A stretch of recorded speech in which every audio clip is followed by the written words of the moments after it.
IPL 2026 season లో భాగంగా లక్నోలోని ఎక్నా స్టేడియంలో జరిగిన మ్యాచ్ 160 పరుగుల స్వల్ప లక్ష్యంతో బరిలోకి దిగిన లక్నో సూపర్ జైంట్స్ జట్టుపై 40 పరుగుల తేడాతో రాజస్థాన్ రాయల్స్ ఘన విజయం సాధించింది. రాజస్థాన్ బౌలర్ల దాటికి లక్నో టాప్ ఆర్డర్ మొత్తం పేక మేడల్లా కుప్పకూలింది. ముఖ్యంగా కెప్టెన్ రిషబ్ పంత్, బదోని, మార్క్రమ్ సహా కీలక ఆటగాళ్లు చేతులెత్తేసినప్పటికీ మరో ఓపెనర్ మిచెల్ మార్ష్ మాత్రం అద్భుతమైన హాఫ్ సెంచరీతో జట్టు గెలుపు కోసం తీవ్రంగా శ్రమించాడు. 160 పరుగుల టార్గెట్ సొంత గ్రౌండ్ లో ఇదేం టార్గెట్ అన్నట్టుగా ఆనందోత్సవంలో మునిగిన లక్నో సూపర్ జైంట్స్ కు ఆరంభం నుంచే షాకులు తగిలాయి. ఓపెనర్ గా క్రీజులోకి వచ్చిన ఆయుష్ బదోని ఘోరంగా విఫలమయ్యాడు. లక్నో జట్టు 9 పరుగుల వద్ద దురదృష్టవశాత్తు బదోని రన్అట్ అయ్యాడు. దీంతో ఇన్నింగ్స్ ఆరంభంలోనే వికెట్ పడడంతో లక్నో ఒత్తిడిలో పడింది. బదోని నిష్క్రమణ తర్వాత క్రీజులోకి వచ్చిన కెప్టెన్ రిషబ్ పంత్ భారీ ఇన్నింగ్స్ ఆడాలని అభిమానులు ఆశించారు. కానీ నాండే బర్గర్ వేసిన బుల్లెట్ లాంటి బంతికి కీపర్ ధ్రువ్ జురేల్ కి క్యాచ్ ఇచ్చి కేవలం 3 బంతుల్లోనే డకౌట్ అయ్యాడు. అనంతరం బ్యాటింగ్ వచ్చిన ఐడెన్ మార్క్రమ్ కూడా అదే బాట పట్టాడు. జోఫ్రా ఆర్చర్ వేసిన షార్ట్ పిచ్ బంతిని ఎదుర్కోవడంలో తడబడిన అతడు జురేల్ కి క్యాచ్ ఇచ్చి డకౌట్ అయ్యాడు. దీంతో 11 పరుగులకే 3 కీలక బ్యాటర్లు డకౌట్ కావడంతో లక్నో పీకల్లోతు కష్టాల్లో పడింది. వరుస వికెట్లు పడుతున్న క్రమంలో మిచెల్ మార్ష్ కిరాక్ అర్ధ సెంచరీ చేయగా నికోలస్ పూరన్ తన వంతు పాత్ర పోషించినప్పటికీ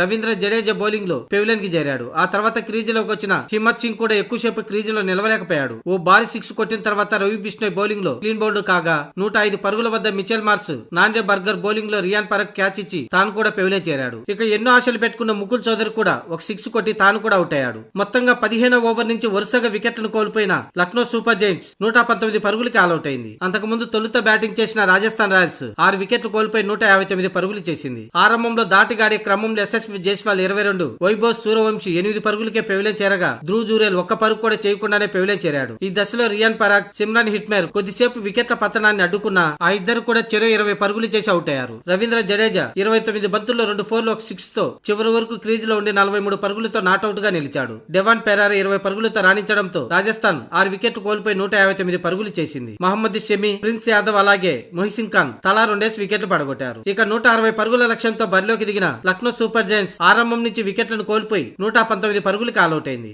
దీంతో 40 పరుగుల తేడాతో రాజస్థాన్ అద్భుత విజయం సాధించింది. Jofra Archer 3, Nandre Burger, Brijesh Sharma చెరో 2 వికెట్లు తీసుకున్నారు. మిగతా వారంతా తలా 1 వికెట్ పడగొట్టారు. ఎలాగైనా సొంత మైదానంలో లక్నో 160 పరుగుల్ని ఈజీగా చేర్చేస్తుందని అనుకున్నారు. కానీ రాజస్థాన్ బ్యాటింగ్ లో తక్కువ పరుగులు చేసినా ఆ స్కోర్ ను అద్భుతంగా డిఫెండ్ చేసుకున్నారు. ముఖ్యంగా బౌలర్లు మ్యాచ్ విన్నర్లుగా మారారనే చెప్పాలి. ముఖ్యంగా లక్నో ఓటమికి ప్రధాన కారణం టాప్ ఆర్డర్ వైఫల్యమే కాదు, మయాంక్ యాదవ్ వేసిన 4 ఓవర్లు కూడా ఆ జట్టు ఓటమిలో భాగమైంది. మిగతా బౌలర్లంతా 7 లోపు ఎకనామీతో బౌలింగ్ చేస్తే తాను మాత్రం 14 ఎకనామీతో 4 ఓవర్లలో 56 పరుగులిచ్చి రాజస్థాన్ 159 పరుగులు చేయడంలో తన బౌలింగ్ వైఫల్యమే ఓటమికి ఓ రకంగా కారణమనే చెప్పాలి. పిచ్చి పరిస్థితిని బట్టి చూస్తే ఆ టార్గెట్ చాలా పెద్దదే.